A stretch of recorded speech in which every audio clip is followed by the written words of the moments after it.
Após a estruturação do nosso plano de ação familiar, o segundo passo foi a nossa organização financeira, que foi muito importante. Foi onde nós definimos as nossas prioridades e as porcentagens para a gente poder alcançar os nossos objetivos. Oi gente, boa tarde! Bem-vindos ao meu canal, o Minimalize-se. Hoje nós vamos falar um pouquinho sobre organização financeira. Sejam bem-vindos. Meu nome é Letícia. Meu nome é Ricardo. Lembrando que essa organização financeira foi feita de acordo com as nossas prioridades e você pode montar a sua pegando um pouquinho às vezes de um livro ou aqui do vídeo, tá? E o que se encaixa melhor na sua realidade. Desde que nós nos casamos, há 13 anos, nós não tínhamos uma organização financeira. Cada um ganhava o seu dinheiro, cada um tinha a sua conta e cada um gastava com o que bem entendesse. E nós percebemos que cada um estava remando também para um lado. A gente não tinha um objetivo em comum. Quando nós resolvemos fazer essa reestruturação na nossa vida de casal, nós montamos a nossa planilha financeira e organizamos ela de acordo com as nossas prioridades.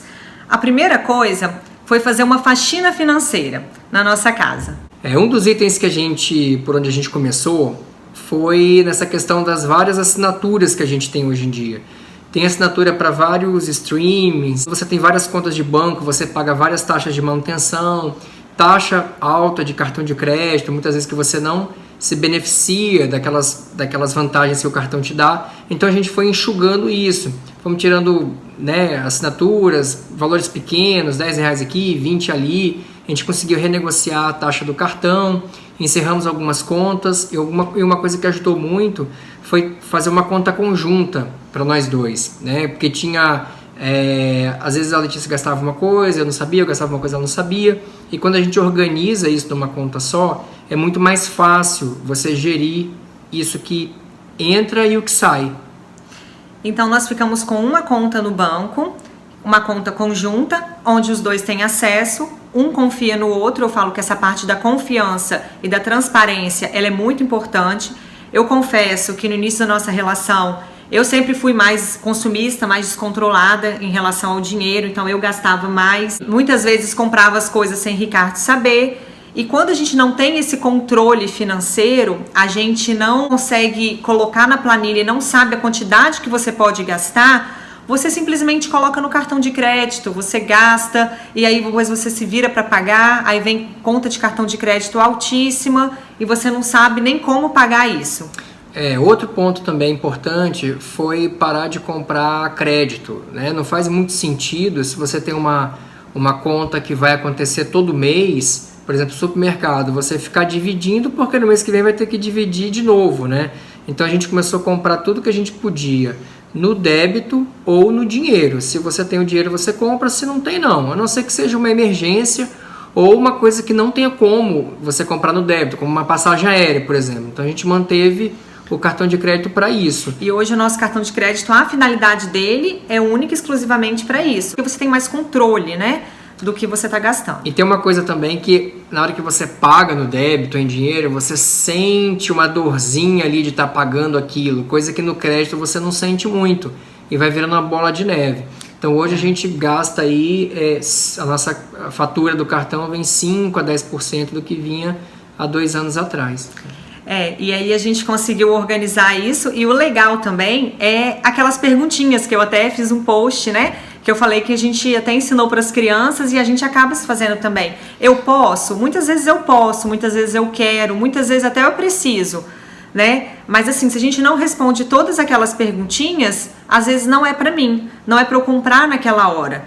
Então eu posso esperar o próximo mês ou esperar juntar o dinheiro e quando eu puder eu comprar. Então isso ajuda a organizar também. E nós começamos a organizar a nossa planilha financeira. Primeiro nós juntamos todas as nossas receitas, pegamos uma planilha e colocamos tudo que entra na nossa casa. O que nós recebemos às vezes do consultório, o meu Prolabore, às vezes alguma comissão do Ricardo, então entra na nossa receita. E numa outra planilha a gente faz as nossas despesas e a gente divide por porcentagens. Nessa planilha das porcentagens, existem várias regras para isso, cada autor fala um pouquinho diferente, mas de forma geral, Existe a regra do 70-30 e a do 80-20. A gente adotou aqui em casa 80-20. O que é isso? De tudo que a gente recebe no início do mês, 20% vai diretamente para investimentos de médio e longo prazo, que no fundo é o que vai garantir a nossa aposentadoria, entre aspas, um dia. E dos outros 80%, 50% a gente deixa para os gastos fixos, que são aqueles que vão acontecer todos os meses, tipo escola da criança, aluguel, condomínio, energia, né? Dos outros 30 que sobram, 10 a gente deixa para desenvolvimento pessoal, para cursos dentro da nossa profissão, curso de língua estrangeira. 10% a gente deixa para lazer de fim de semana, sair à noite no restaurante, comprar uma roupinha de vez em quando também entraria nisso aí. E 10% para viagens. E esse que é importante pra gente, né? Que também faz parte aí até do desenvolvimento pessoal, né? Aprender uma cultura diferente, conhecer lugares. Agora, desses 10% das viagens, uma coisa interessante é que é legal você ir juntando ao longo do ano e pagar a sua viagem à vista. Não ir fazendo a viagem, tudo parcelado e voltar pagando muita coisa, porque aí você vai ficar sobrecarregado por algum tempo depois da viagem, né? E quando você já se programa no início do ano, você já vai guardando todo mês, já pagou tudo, então você vai e volta assim, tranquilo. Isso foi uma coisa que nós organizamos que deu muita paz e muita liberdade pra gente, porque toda vez que a gente ia viajar, que a gente programava alguma viagem, a gente até começava a pagar a viagem antes, mas a gente não colocava no papel o que a gente gastaria lá, às vezes algum passeio que a gente gostaria de fazer, algum gasto extra. Então era sempre uma viagem tensa. A gente chegava na viagem e ficava preocupado que a gente ia passar no cartão, porque no próximo mês a gente ia ter que começar a pagar. E aí a gente não aproveitava as viagens. E de uns 2 anos para cá foi quando a gente conseguiu organizar para a gente poder viajar e já ter tudo pago, inclusive os passeios, uma cota extra para cada um gastar na viagem. E isso deu bastante paz assim pra gente. Só reforçar a questão de ter esse planejamento. Não tem problema um mês ou outro sair um pouquinho, mas isso servir como um guia, essas porcentagens, né, para você não extrapolar muito. Uma questão da porcentagem também, dos 20% iniciais, né, que são aqueles para investimento, que muito importante a gente ter a nossa reserva financeira. É uma coisa que também que a gente não tinha e que quando começou a pandemia a gente falou assim, tá, e se a gente precisar ficar sem trabalhar um mês? Como que a gente vai fazer? E foi a primeira coisa que nós fizemos, foi a nossa reserva de emergência. Essa reserva de emergência, ela tem que equivaler mais ou menos a 6 meses dos seus gastos fixos, né? Dos seus gastos mensais. Então, depois que você tem essa reservinha de emergência, aí você começa a juntar para investimento. Isso se você não tiver dívidas, porque se você tiver dívidas, é muito mais importante você primeiro quitar as suas dívidas para depois você investir. Não tem assim uma aplicação hoje segura que te dê uma rentabilidade maior do que a média da taxa de juros das dívidas, inclusive de imóvel, né? Você vai pagar ali mais ou menos 1% ao mês ou até mais e não tem assim um investimento que dê isso hoje em dia. Então e além do livramento que te dá, né? Da tranquilidade de você não ter dívida. Então você juntou a reserva de emergência, começa a quitar tudo que você tiver. Você até pode começar a fazer um investimento pequenininho para treinar, para conhecer aquele tipo de investimento, para ir estudando um pouquinho, né? Quando você coloca um dinheiro em alguma coisa, você se força a estudar um pouco aquele tipo de investimento, mas a prioridade é abater. Inclusive, se você tiver algo para vender que você não use muito, venda e abata as dívidas e fique livre disso, porque parece que é uma coisa que te puxa para trás, né? E depois você vai aí sim direcionar para os investimentos. E para facilitar esse controle dos gastos, nós montamos um grupo no WhatsApp que eu e Ricardo, e tudo que a gente gasta, a gente anota ali. Fui na padaria, gastei R$5, jogo lá. Então eu coloco tudo que eu gasto, às vezes com faxineira, contas que nós pagamos, tudo vai para esse grupinho no WhatsApp. E uma vez por semana, cada 15 dias, eu sento, geralmente sou eu, e alimento a nossa planilha. E a gente vai alimentando a planilha e a gente senta também, vê se a gente extrapolou alguma porcentagem, o que a gente tem que diminuir. A gente faz umas reuniões para poder ver se a gente está dentro da nossa meta ali, né?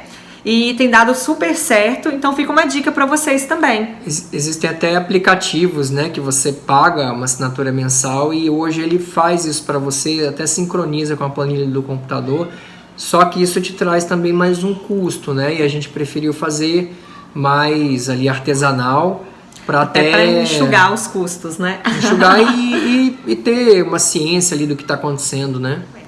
Eu vou mostrar aqui alguns livros que nós utilizamos no início, né? Tem até um que eu tô lendo ainda. Eu falo, o ideal é você pegar um pouquinho de cada coisa, se inspirar e montar o que é ideal para você, o que faz sentido para você. Assim como nós montamos o que cabia nas nossas prioridades e o que era realmente importante pra gente. O primeiro livro que nós lemos foi esse daqui, Casais Inteligentes Enriquecem Juntos, do Gustavo Cerbasi, que é muito bom, né? Ele é mais um livro introdutório, um livro mais simples. Depois eu li o livro O Me Poupe, da Natália Arcuri, que é muito bom também. E aí depois nós lemos, né? Tem esse livro aqui, que é Dinheiro e Vida, de dois autores americanos, Joy Domingues e Vicki Robin. É engraçado que esse livro ele foi escrito em 1992, mais ou menos, e serve muito até hoje. Ele é muito atual. Ele aborda um pouco esse excesso de consumo que a gente tem hoje, né, e que já havia naquela época, e relaciona isso com a quantidade de trabalho que a gente tem que ter no dia a dia, a quantidade de horas que você deixa de fazer coisa que você goste para poder consumir. Então acho que esse é um livro bem impactante. Ele não fala muito de investimento, ele não é um livro para isso, mas ele ajuda muito nessa organização financeira. Acho que ele é um livro já para depois que você leu esses introdutórios, mas ele é muito legal, um livro mais grosso um pouquinho, mas é bem, bem bacana também.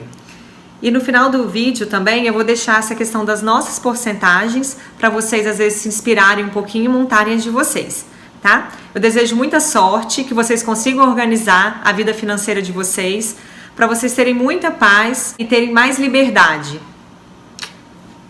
Tchau, tchau. Obrigada.